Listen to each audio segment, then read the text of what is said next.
Rasulullah SAW lahir pada hari Senin 12 Rabiul Awal di tahun Gajah 570 Masehi, tahun di mana pasukan bergajah Abrahah hendak menghancurkan Ka'bah namun dibinasakan Allah. Quran Surat Al-Fil ayat 1 dan 5. Ketika baginda lahir, menurut banyak riwayat sejarah, Ibnu Ishaq Ibnu Hisham Al-Baihaqi, berhala-berhala di sekitar Ka'bah roboh, hancur dan berantakan, dan api yang disembah kaum Majusi di Persia padam untuk pertama kalinya dalam 1000 tahun. Ibunda beliau Sayyidah Aminah binti Wahab melahirkan tanpa kesulitan.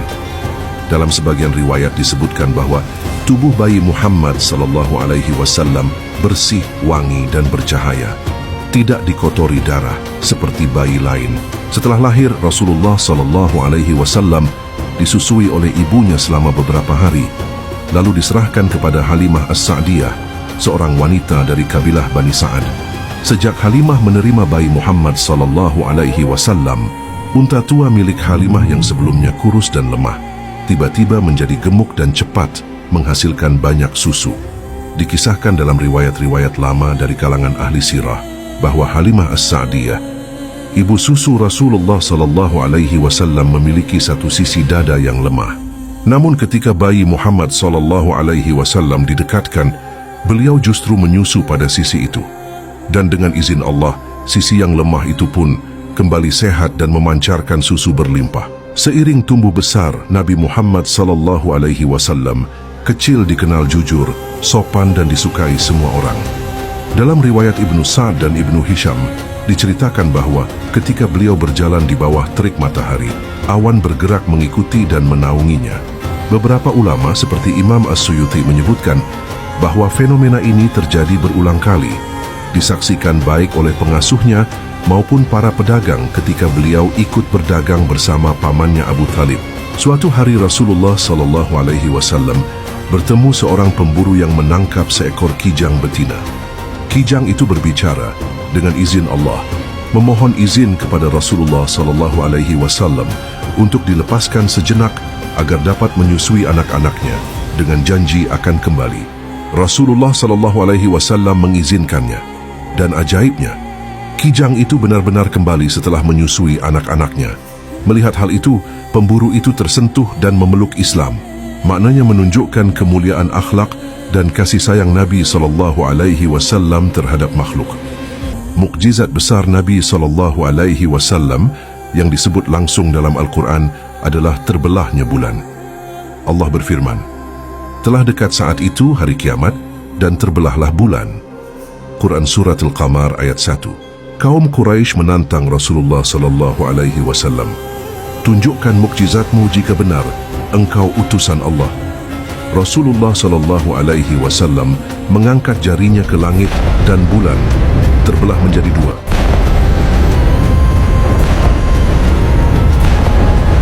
Satu bagian di atas gunung Abu Qubais, satu lagi di gunung As-Suwaidah. Semua mata menyaksikan namun hati mereka tetap keras. Ini bukan sihir tapi tanda nyata dari Allah. Bukti kenabian Muhammad SAW. Penutup para nabi, Quran Surat Al-Qamar ayat 1, hadis riwayat Bukhari dan Muslim. Namun mereka tetap menolak beriman. Dalam perjalanan dakwah keluar Makkah, Rasulullah SAW pernah berteduh di bawah sebuah pohon rimbun. Riwayat sahih dalam Musnad Ahmad dan Sunan Al-Tirmidzi menyebut bahwa pohon itu menundukkan dahannya seolah memberi salam dan menaungi beliau. Dikatakan oleh sebagian sejarawan Islam, pohon itu masih hidup hingga kini. Di daerah Yordania dikenal sebagai The Blessed Tree, pohon yang dipercaya menjadi saksi kenabian. Berdasarkan penelitian arkeologi modern, lokasi ini dikaitkan dengan kisah perjalanan Nabi muda bertemu Rahib Bahira. Ketika Islam menghadapi perang besar seperti Perang Badar, Allah menurunkan pertolongan luar biasa. Dalam Al-Quran disebutkan, ingatlah ketika kamu memohon pertolongan kepada Tuhanmu, lalu Allah mengabulkanmu. Sesungguhnya aku akan membantu kamu dengan 1000 malaikat yang datang berturut-turut. Quran Surat Al-Anfal ayat 9. Para sahabat bersaksi bahwa mereka melihat sosok berpakaian putih yang tidak dikenal berperang di barisan kaum muslimin. Para malaikat yang diutus untuk mengokohkan barisan meneguhkan iman. Ketika beliau duduk di majelis bersama para sahabat, bahu beliau selalu tampak paling tinggi, meski beliau duduk paling rendah, seolah Allah sendiri meninggikan derajatnya di hadapan manusia. Dan dalam riwayat lain, lalat dan nyamuk tidak pernah menghinggapi tubuh Rasulullah SAW karena tubuh beliau dipenuhi cahaya dan wangi-wangian alami. Sirah ulama salaf Ibn Kathir dalam Al-Bidayah wa An-Nihayah. Saat para sahabat kehausan, beliau celupkan tangannya ke bejana kecil. Dari jari jemarinya mengalir air jernih bagaikan mata air surga. Dalam kelaparan, beliau meletakkan tangan di atas sedikit makanan. Lalu makanan itu bertambah, tak habis dimakan hingga semua kenyang. Dan ketika Rasulullah beralih dari batang kurma ke mimbar baru, batang kurma itu menangis keras, rindu pada sentuhan beliau yang penuh kasih. Pada malam yang sunyi, Rasulullah SAW diangkat dari Masjidil Haram menuju Masjidil Aqsa. Dari sana, beliau naik menembus 7 lapis langit, bertemu para nabi hingga ke Sidratul Muntaha, tempat tak satu pun makhluk pernah sampai. Di sana Allah memerintahkan salat 5 waktu, hadiah suci untuk umat Muhammad SAW, Isra Mi'raj, perjalanan agung dari bumi ke langit, bukti kebesaran Allah dan kemuliaan Rasulnya. Quran Surat Al-Isra ayat 1. Namun mukjizat terbesar Rasulullah SAW bukanlah pembelahan bulan, bukan pula pasukan malaikat, melainkan Al-Quran itu sendiri. Kitab suci yang tiada tanding dalam keindahan bahasa, kedalaman makna dan kebenaran ilmiah. Mukjizat yang kekal hingga akhir zaman. Allah menantang seluruh manusia, jika kamu ragu terhadap Al-Quran yang kami turunkan kepada hamba kami, maka buatlah satu surat yang semisal dengannya.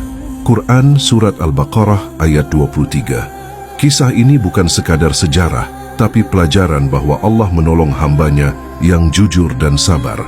Rasulullah SAW adalah cahaya yang tak akan padam, rahmat bagi seluruh alam. Setelah Rasulullah SAW wafat, dunia kehilangan cahaya yang paling terang. Namun beliau meninggalkan para ulama sebagai penyambung lidah, penjaga sunnah dan pewaris. Mereka adalah pelita di tengah kegelapan, penuntun hati bagi setiap muslim. Cintailah mereka, hormatilah mereka, dan ikutilah jalan Rasulullah SAW melalui mereka, agar cahaya beliau tetap bersinar dalam hidup kita.